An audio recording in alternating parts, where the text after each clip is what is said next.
All right, let's talk renting versus buying. The pros and cons, the good, bad, and the ugly.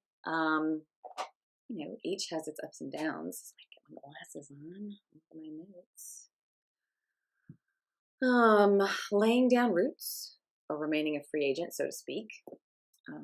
Being able to pick up and leave anytime you want. I guess there's something to be said for that, but I don't see why you couldn't do that if you owned a home. You just rent it out or sell it, make some money instead, and then you'd have something to leave with. But I never really figured there was anything particularly freeing about having to get someone's permission to paint my walls or to adopt a pet. Just saying. Another great thing about owning, your mortgage isn't going to change unless you change the mortgage, refinance, which is essentially just getting a new mortgage, right? Or get a second mortgage to get the equity out, or get a home equity line of credit. That's going to change the amount of money you pay per year. Sometimes the taxes go up, but it's not a ton. And I got to say, the national average increase of rent is over the past 10 years or so has been 5.77%. Except for last year, it was 14% increase in rents. Your mortgage isn't going to increase unless you choose to increase it. I mean, just chew on that for a minute. Just chew on that. I got that from Credit Karma, and I knew it was crazy last year, but I was kind of shocked.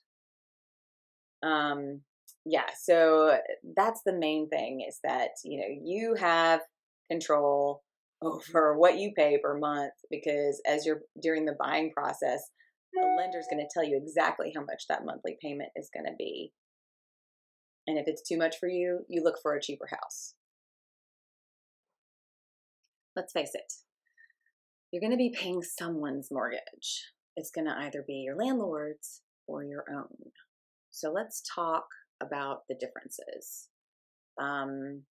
Each home is purchased for a price.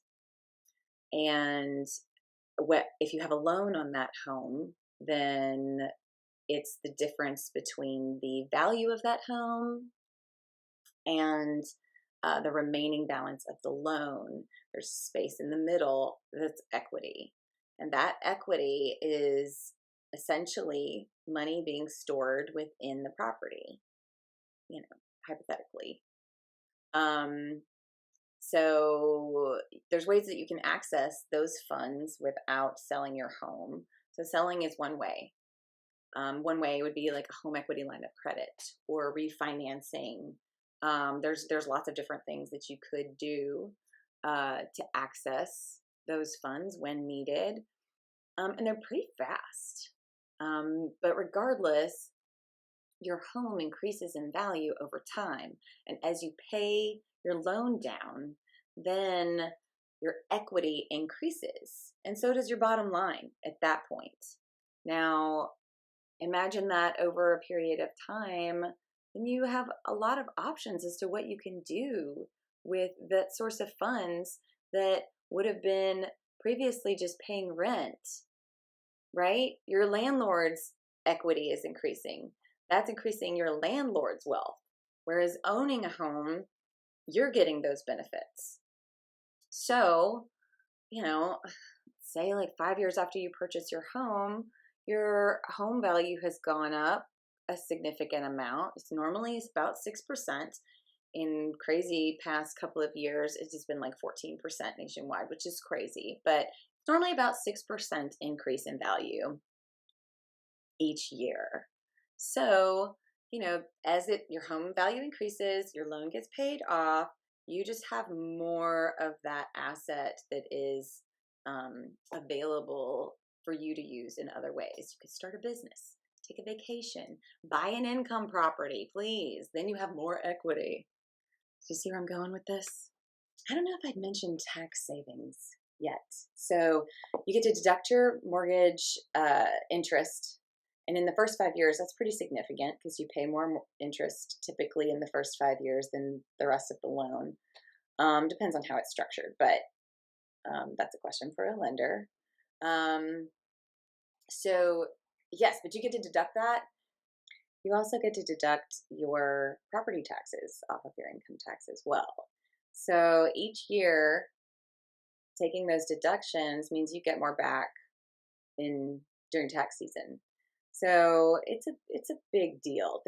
That is the most significant tax reduction as a small business owner and a mom, a parent. Even having kids does not save you as much money, or you don't get as much of a return back with having children as you do with owning property.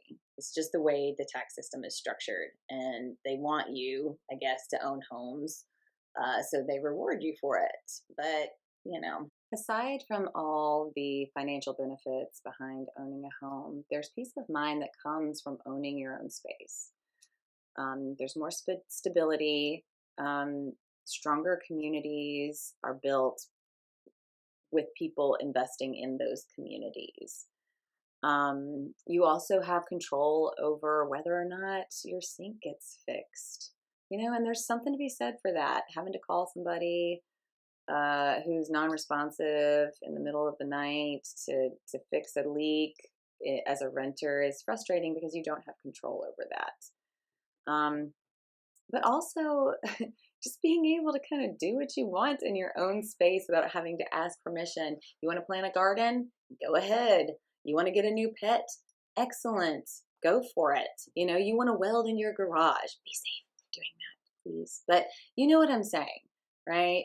Being able to make those decisions without having to go through someone else to get permission, there's something to be said for that.